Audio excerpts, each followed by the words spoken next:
영상 끝에 나오지만 마취과가 사실 갑 중에 갑은 정말 맞거든요. 마취과 선생님들한테 어떻게든 잘해주려고. 안녕하세요. 연세 이음정형외과의 정형외과 전문의 박민석입니다. 오늘은 넷플릭스에서 되게 핫한 중증외상센터 요거에 대해서 좀 얘기를 해보려고 합니다.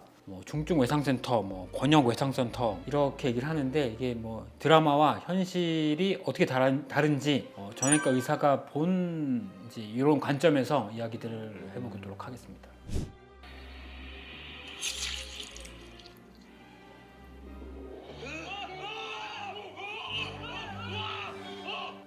이게 어떤 관통상을 입었을 때 칼이든 쇠든 우리 몸에 뭐가 박혔을 때 이거를 밖에서 함부로 빼면 안 돼요. 병원에서는 빼지만 병원에서는 이게 다 준비되고 세팅되어 있는 상태에서 만약에 이 혈관을 찌르거나 혈관 근처에 있어서 이게 빼다가 과다출혈이 일어났을 때 이거를 처치할 수 있는 상황에서 빼야 되거든요. 그래서 보통은 응급실에서 이렇게 빼지도 않고요. 수술방에 올라가서 마취를 걸어놓고 이제 수술할 준비를 다 한 상태에서 뺍니다. 그래야 과다출혈 됐을 때 그거를 혈관을 결찰하고 잡고 이런 방법들을 쓸 수 있기 때문에 그냥 밖에서 빼는 거는 굉장히 위험하고 응급실에서 이렇게 빼는 것도 사실 위험합니다. 레지던트 당장 전화해서 다른 마취 불러. 교수님 아무래도 이거 좀 너무하신 것 같습니다. 너무하죠.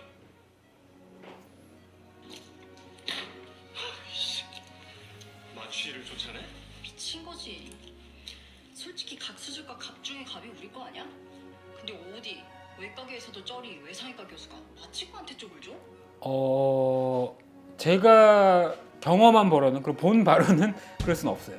그럴 수는 없고 이거는 의사들의 이런 사회는 철저하게 과가 분리돼 있습니다. 분리돼 있고 서전의 요청으로 마취과를 교체하는 경우는 없고요. 그리고 이제 나중에 어떤 그런 마취과에 어떤 실수가 있거나 마취과에 잘못이 있으면 보통 그 위에 마취과 선생님이든 스텝 교수들한테 얘기를 하죠.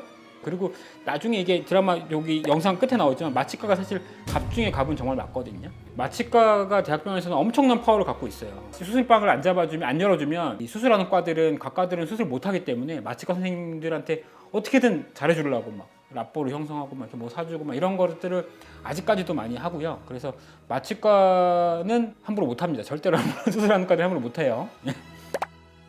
외과 의사가 이제 막 소리 지르는 경우도 엄청 많이 나오는데 혹시 실제로도 많나요? 많죠. 많아요.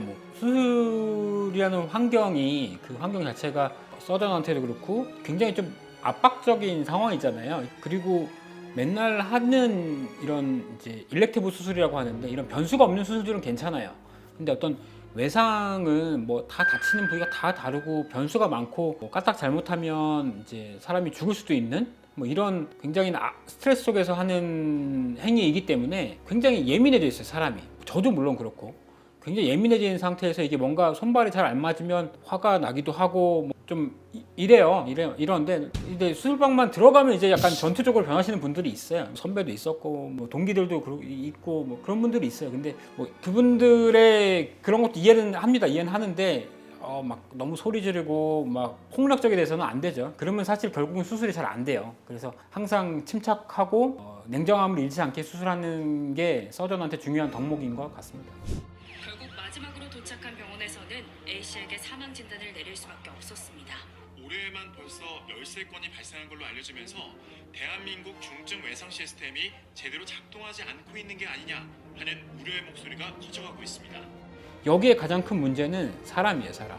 너무 이제 고된 일이다 보니까 거기에 의사들이 많이 없어요. 그래서 이 응급의료 시스템 자체는 현재는 잘 돌아가지 않고 있어서 이게 이런 일들이 발생하는 현실입니다. 사실 참 근본적으로 해결하기가 쉽지 않은데 정부에서는 예산을 이제 늘려주고 센터를 건립하면서 이런 문제를 해결하려고 했지만 결국 의사들이 그 고된 일들을 못하고 시스템적으로 받쳐주지 않으니까 자꾸 떠나가는 거예요.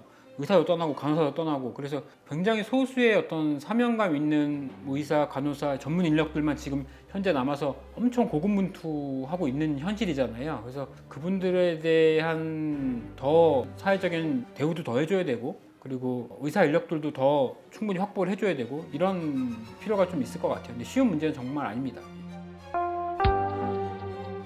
의학 드라마가 있으면 이런 의료 시스템에도 사람들이 관심을 많이 갖고 이런 문제에 대해서 사람들이 관심도가 증가하는데 이게 이런 일시적인 현상으로 끝날 게 아니라 근본적으로 응급의료 시스템에 대해서 진지하게 고민하고 이런 정책 관련자, 이 서비스를 제공하는 자, 이걸 서비스 이용하는 자들이 잘 협력해서 좋은 응급의료 시스템을 갖추어 나가는 게 우리가 가야 할 길이라고 생각을 합니다. 그래서 드라마도 정말 재밌고 유익하게 다 보셨으면 좋겠고요.